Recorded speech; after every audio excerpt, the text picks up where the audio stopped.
Déjame hacerte una pregunta incómoda. ¿Alguna vez has pensado que un muscle car podía ser demasiado caro?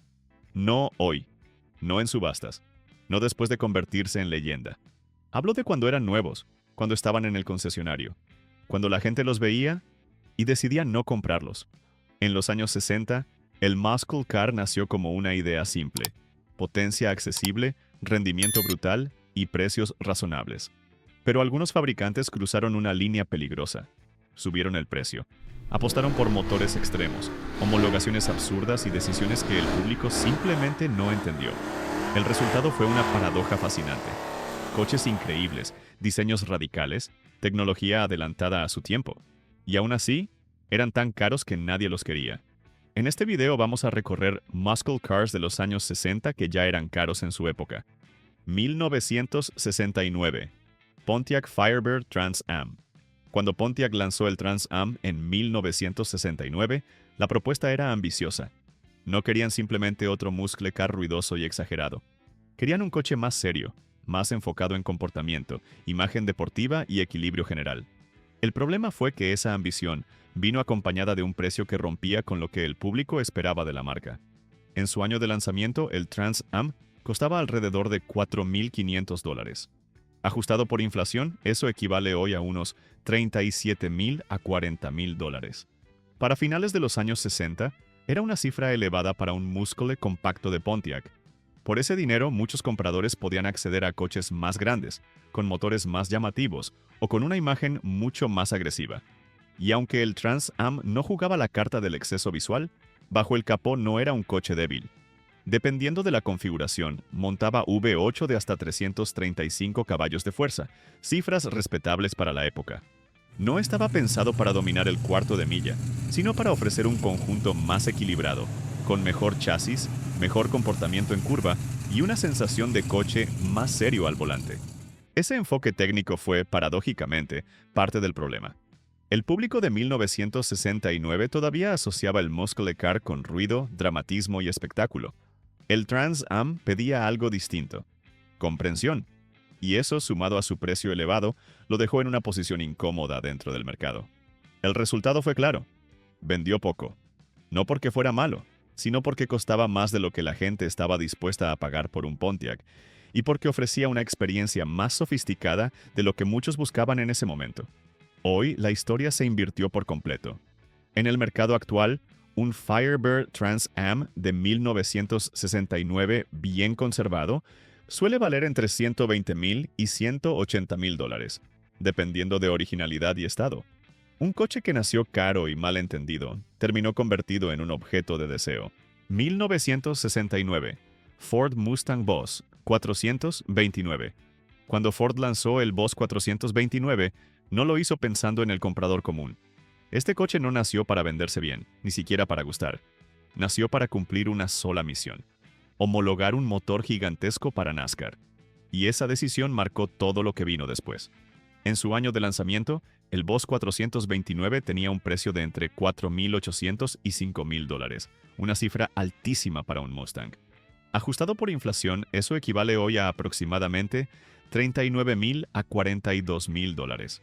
Para ponerlo en perspectiva, costaba casi el doble que un Mustang estándar y se acercaba peligrosamente al territorio de coches de lujo y deportivos mucho más refinados. El gran problema, y al mismo tiempo su rasgo más fascinante, estaba bajo el capó. El V8 429 Semi-Hemi era tan grande que simplemente no cabía en el Mustang. Ford tuvo que modificar la carrocería, ensanchar el vano motor y subcontratar a CarCraft para ensamblar los coches casi a mano. Nada de producción eficiente. Nada de sentido comercial. Solo ingeniería llevada al extremo. Oficialmente, Ford declaraba unos 375 caballos de fuerza, pero en la práctica el motor estaba claramente subestimado. Era un propulsor diseñado para altas revoluciones, para competir en óvalos, no para la calle. El resultado era un Mustang extraño, pesado en el frente y poco refinado en conducción diaria. Rápido, sí, pero incómodo y poco lógico para el uso normal. Y aquí aparece el conflicto central. El público veía un Mustang, pero el precio decía otra cosa. La experiencia decía otra cosa. El propósito real decía otra cosa. El Boss era demasiado caro, demasiado específico y demasiado raro para el comprador promedio. No sorprende que se vendiera en números muy bajos. En su momento fue visto como un error caro y difícil de justificar. Hoy, esa historia se reescribió por completo. En el mercado actual, un Mustang Boss 429 de 1969 bien conservado puede alcanzar valores de $350,000 a más de $500,000, dependiendo de su estado y documentación. Un coche que nació caro, incómodo y mal entendido terminó convertido en uno de los Mustangs más valiosos jamás producidos. Y el siguiente coche de la lista lleva esta idea todavía más lejos. Porque aquí ya no hablamos solo de precio alto, sino de un diseño tan extremo que espantó a los compradores. 1969, Dodge Charger Daytona.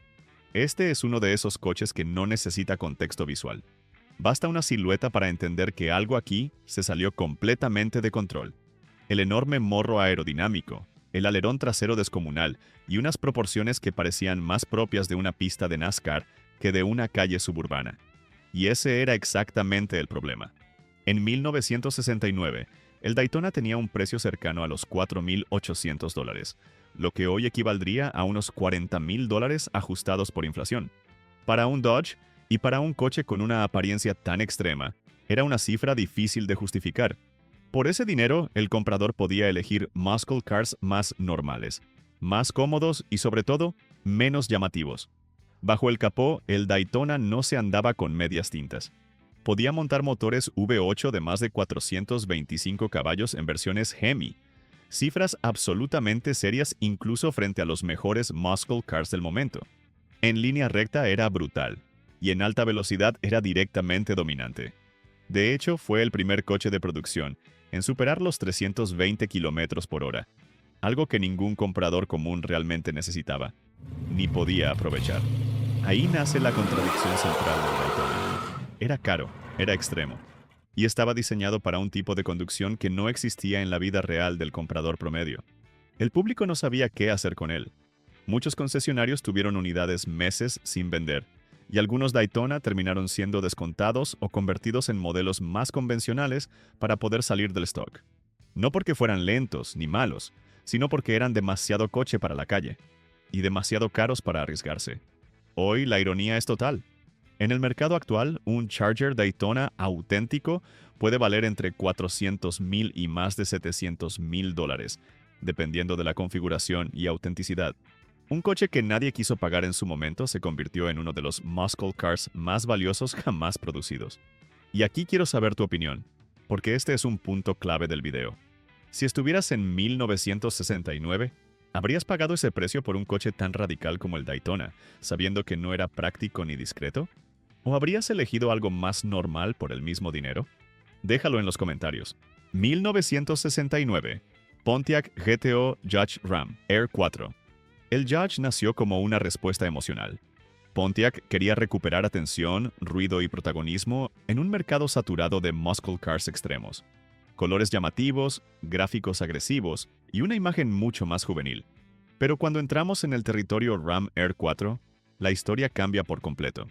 En 1969, un GTO Judge con el paquete Ram Air 4 superaba fácilmente los $4,200, una cifra que hoy equivale a unos $34,000 a $36,000 ajustados por inflación. Para un coche que, en teoría, debía ser el muscle car accesible de Pontiac, ese precio empezaba a cruzar una línea incómoda. Y aquí está el punto clave. El Ram Air 4 no era un extra estético, era un paquete puramente mecánico y extremadamente serio. Bajo el capó vivía un V8 de 400 pulgadas cúbicas, oficialmente anunciado con 370 caballos, aunque en la práctica rendía bastante más. El problema es que ese tipo de motor no era amable. Requería saber conducirlo, mantenerlo y entenderlo. No ofrecía par inmediato ni comodidad diaria.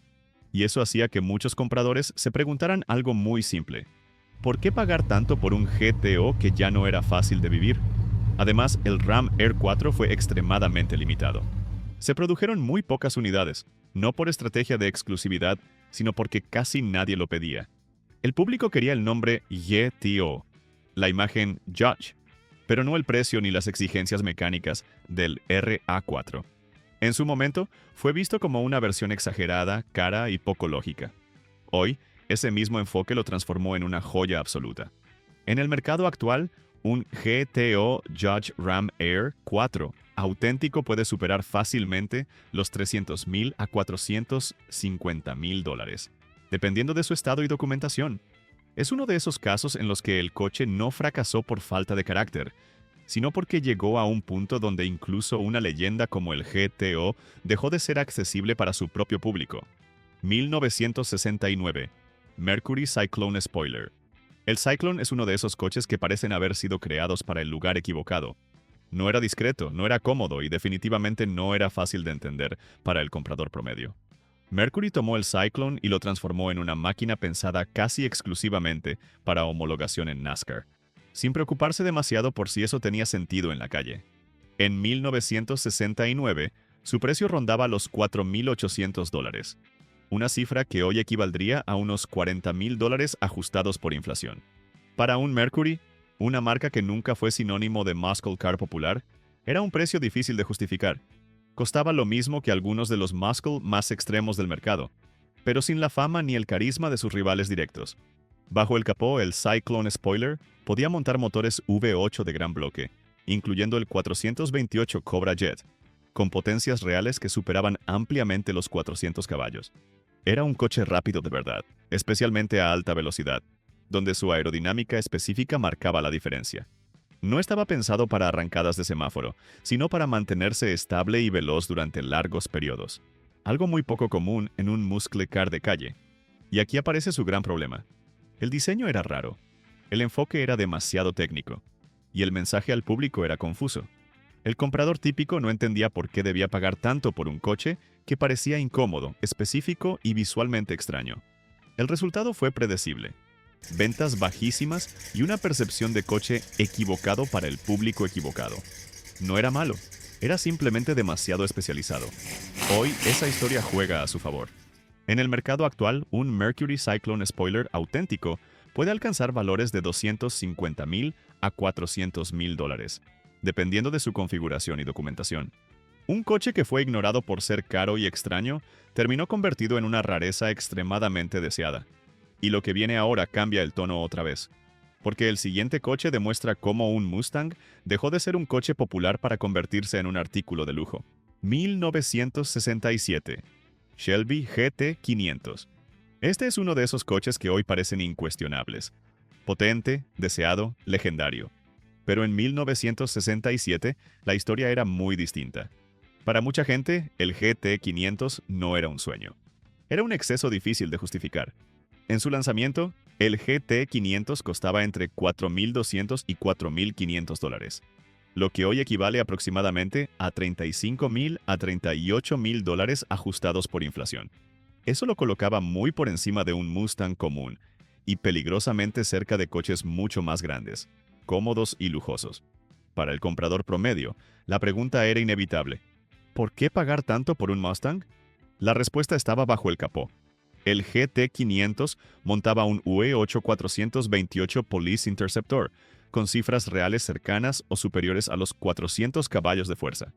No era solo potencia bruta, era par, empuje inmediato y una sensación de autoridad mecánica que pocos muscle cars ofrecían en ese momento. Era rápido, intimidante y exigente. Pero ese rendimiento tenía un precio más allá del dinero. El GT 500 no era cómodo, no era discreto y tampoco era fácil de convivir con él todos los días. Era un coche pensado para quien quería algo especial, no para quien buscaba un muscle car racional. Y ahí está el conflicto central. El público del Mustang no estaba preparado para un Mustang tan caro. Las ventas fueron limitadas, no porque el coche fuera malo, sino porque se había alejado demasiado de la idea original del Mustang accesible. Shelby había transformado un coche popular en un objeto aspiracional, y eso dejó a muchos compradores fuera. Hoy el mercado lo ve con otros ojos. Un Shelby GT 500 de 1967 bien conservado puede situarse entre $250,000 y $400,000, dependiendo de su estado y autenticidad. Un coche que en su momento fue visto como caro y exagerado, terminó convertido en un símbolo absoluto del muscle americano. Y ahora quiero saber tu opinión, porque aquí el dilema es muy claro. Si estuvieras en 1967, ¿habrías pagado ese precio por un Mustang como el GT 500? ¿O te habría parecido un sinsentido gastar tanto en un coche que nació como popular? Te leo en los comentarios. 1967. Chevrolet Corvette L88. El L88 no fue caro por accidente. Fue caro a propósito. En 1967, Chevrolet ofreció el paquete L88 por un precio total que oscilaba entre $6,500 y $7,000, dependiendo de la configuración. Ajustado por inflación, eso equivale hoy a más de $55,000 a $60,000. Una cifra absolutamente desproporcionada para un coche americano de la época. Para ponerlo en contexto, con ese dinero se podía comprar una casa modesta en muchos estados o varios coches familiares bien equipados.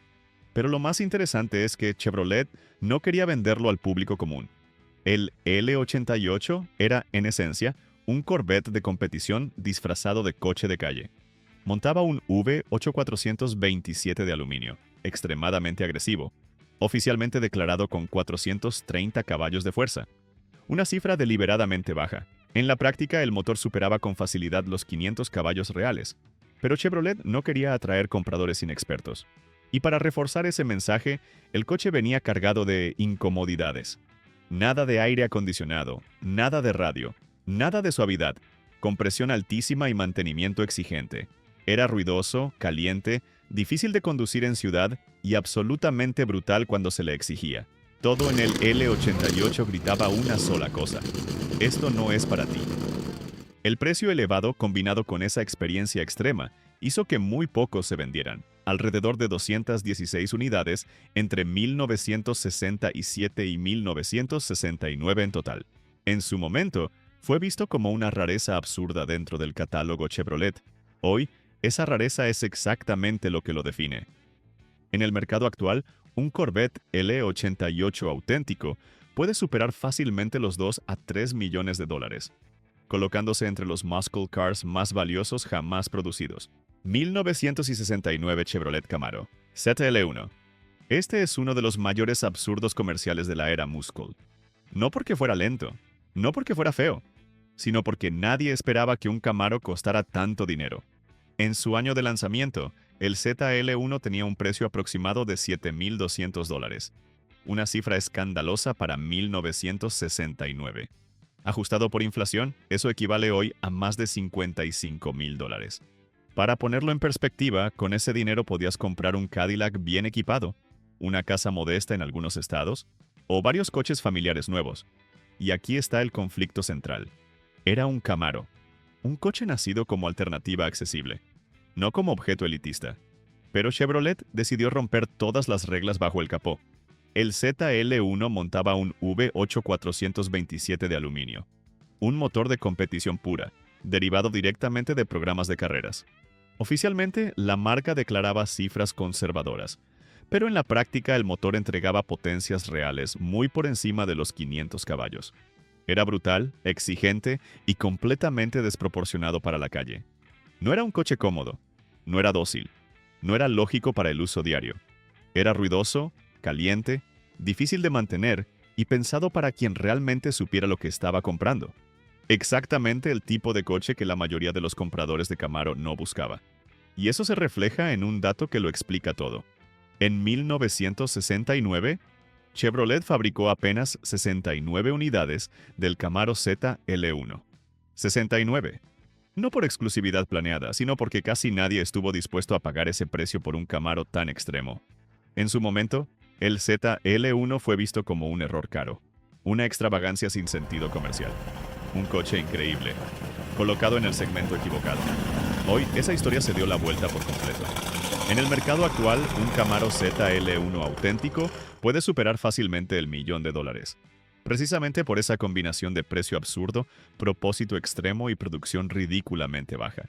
1965 a 1967. Shelby Cobra 427. Si hay un coche en esta lista que nunca intentó ser accesible, ese es el Shelby Cobra. A diferencia de los otros, no nació como una evolución exagerada de un modelo popular. Nació directamente como un objeto extremo, sin concesiones y sin intención alguna de agradar al gran público. En su momento, una Cobra 427 costaba alrededor de $7,500. una cifra que hoy equivale a más de $60,000 ajustados por inflación. Y aquí viene el dato que realmente pone todo en perspectiva. En muchos estados de Estados Unidos, ese dinero alcanzaba para comprar una casa nueva. Literalmente. No un coche, una casa. Bajo el capó no había ningún intento de moderación. El V8-427 de gran bloque entregaba cifras oficiales cercanas a los 425 caballos, aunque la realidad era todavía más salvaje. Con un peso extremadamente bajo, la Cobra tenía una relación peso-potencia que dejaba en ridículo a casi cualquier coche de su época. Aceleraba de forma brutal, sin filtros, sin ayudas y sin margen para errores. Y ese es el punto clave. La Cobra no era fácil de conducir, no era cómoda, no era silenciosa, no era segura en el sentido moderno. Era violenta, impredecible y absolutamente honesta. Un coche que exigía respeto y experiencia. No estaba pensada para pasear ni para impresionar al vecino. Estaba pensada para quien quería lo más cercano posible a un coche de carreras con matrícula. Eso explica por qué nunca fue un coche común, ni siquiera entre los muscle cars caros. En total, se fabricaron alrededor de 348 unidades de la Cobra, 427, contando versiones de calle y competición. No por estrategia de marketing, sino porque muy poca gente podía pagarla, y todavía menos podían manejarla. En su época, la Cobra fue vista como una locura elitista. Demasiado cara, demasiado peligrosa y demasiado específica. Hoy, esa misma combinación la ha convertido en un mito absoluto. En el mercado actual, una Shelby Cobra 427 auténtica puede superar fácilmente los 2 a 3 millones de dólares, dependiendo de su historial y originalidad. Es el ejemplo perfecto de este video. Un coche increíble. Un coche extremo. Un coche legendario. Pero también un coche que, en su momento, simplemente costaba demasiado para casi todo el mundo. Estos coches no fracasaron por falta de potencia, tampoco por falta de carácter. Fracasar no es la palabra correcta. Simplemente llegaron demasiado lejos para su propio tiempo. Y ahora quiero saber tu opinión. Si estuvieras en los años 60, ¿cuál de estos muscle cars sí habrías pagado? ¿Y cuál te habría parecido un exceso imposible de justificar? Déjalo en los comentarios. Y si te interesa seguir explorando el lado menos obvio del automóvil americano, te recomiendo ver el último video que publicamos en el canal. Allí hablamos de las pickups clásicas más raras de los años 50 y 60. Vehículos extraños, incomprendidos y hoy increíblemente valiosos.